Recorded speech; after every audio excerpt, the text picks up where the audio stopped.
Andrew Hutchins here, not a licensed physician, not giving medical advice. It's purely educational and for entertainment. How to drink a lot of alcohol safely.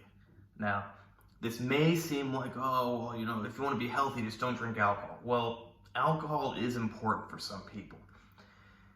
And some people get negative health consequences because of it, like liver damage primarily, and nerve damage, because alcohol impairs the absorption of B vitamins. Not sure if it also impairs other things to do with the B vitamins. But yeah, people, for one reason or another, end up with B vitamin deficiencies when they drink a lot of alcohol, which leads to nerve damage.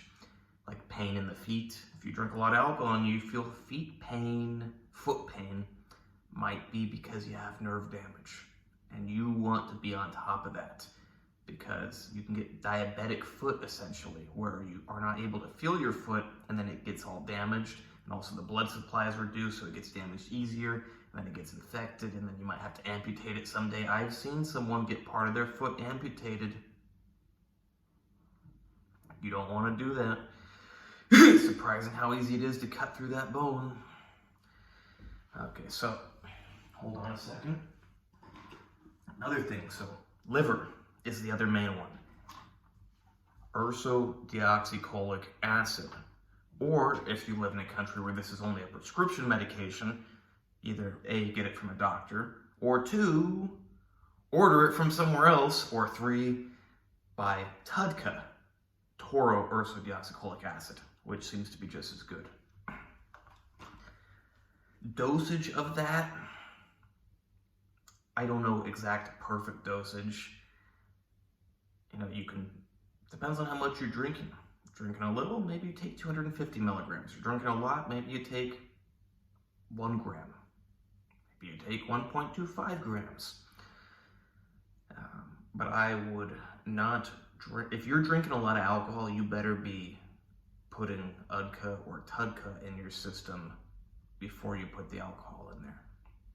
Another thing, N-acetylcysteine. Alcohol depletes your liver's glutathione. It's the main antioxidant in your liver.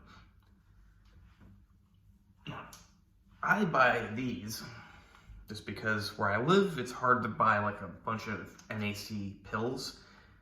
Actually, in the US, I think they also made it hard during the pandemic because they didn't want people to be healthy, so they stopped stores from selling NAC pills. Stopped Amazon from selling it, I think. But in the US, I bought just, a big bottle of pills. Here, I buy these little, you toss them in your water, they sparkle up, kind of tastes good.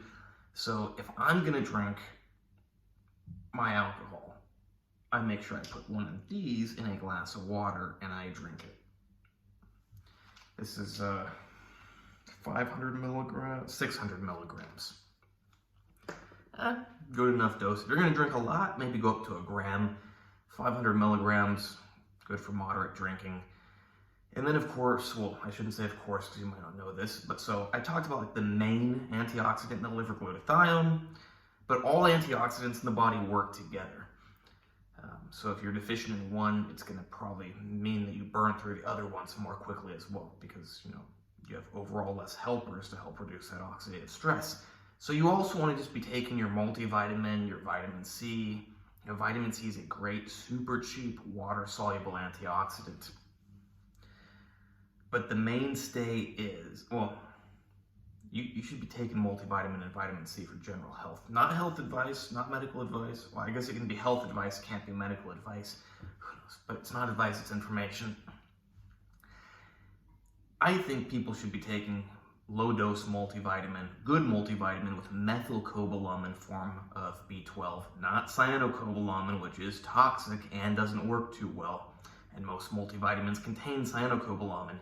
So get yourself a methylcobalamin multivitamin. It's really simple. You go to B12 on the label and it says cyanocobalamin, you don't take it. So get yourself a good methylcobalamin multivitamin. Ideally, it would also be like a multi-B and have all your B vitamins and good amounts in there also. And then you get your vitamin C, get your NAC, get your UDCA or your TUDCA, And if you need, get a multi-B vitamin, or you can just eat a lot of eggs. Eggs have a lot of B vitamins. But if you're not eating a lot of eggs, you want to take a B vitamin. Now, of course, the list of antioxidants can go on and on. Like, you could toss in CoQ10. I take CoQ10. It's a great antioxidant.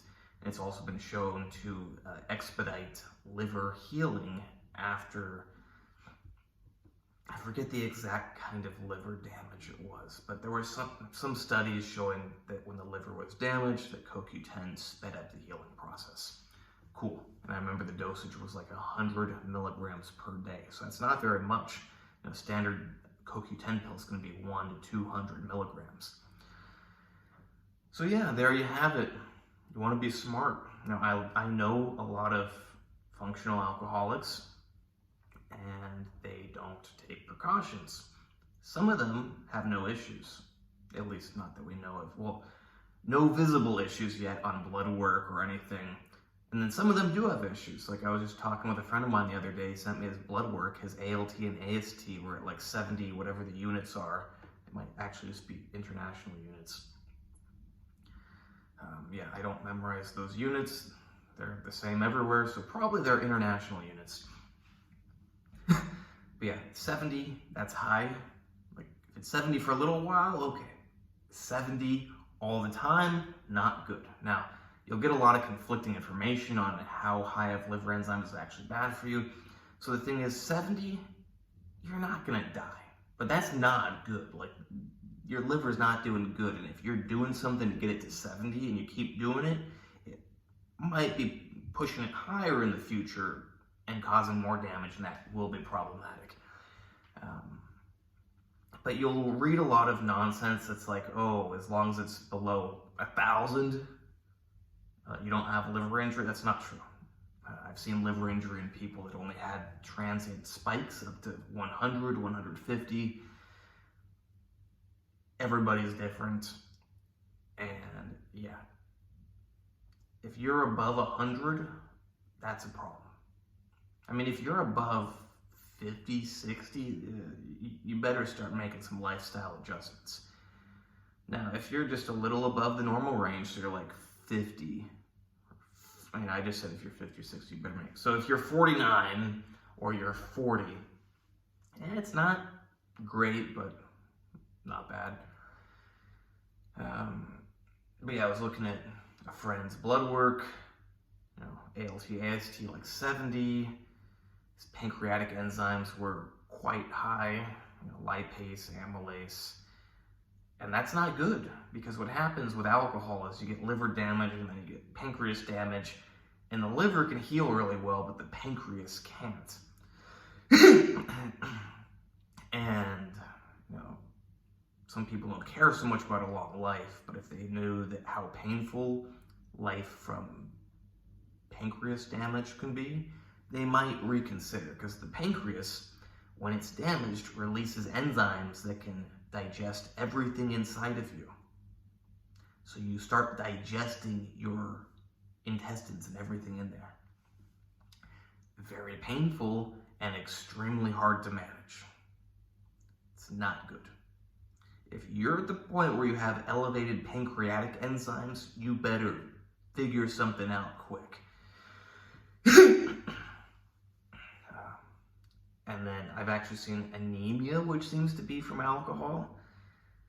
Could be due to B vitamins, or could just be the person's anemic. But, you know, the main thing is your liver and your nerves. You're going to cover your liver with the UDCA or TUDCA, the NAC, you know, your general multivitamin, the vitamin C. And then you're going to cover your nerves with the B vitamins. Hope you like this video. Please like, subscribe, and comment. Check out my other videos. Check out my Instagram, AndreyHutch, AndreyHutch, where you can hire me for training, consultations, coaching, plans, whatever. Same thing with diet, same thing with supplements, same thing with special supplements, aka performance-enhancing drugs. You can hire me for whatever. You can hire me for life stuff. You can hire me for girl stuff. In fact, I'm making a new channel. Haven't created it yet. I've recorded several videos, it's just going to be a life and masculinity channel, because the world, on top of having a shortage of health, has a shortage of masculinity, and everybody suffers when there's not enough actual men. So stay tuned for that channel. Yeah, only thing you can't hire me for is medical advice. I can give you medical information, I just can't say that you should do this. I can say you could do this, but I won't say you should do this.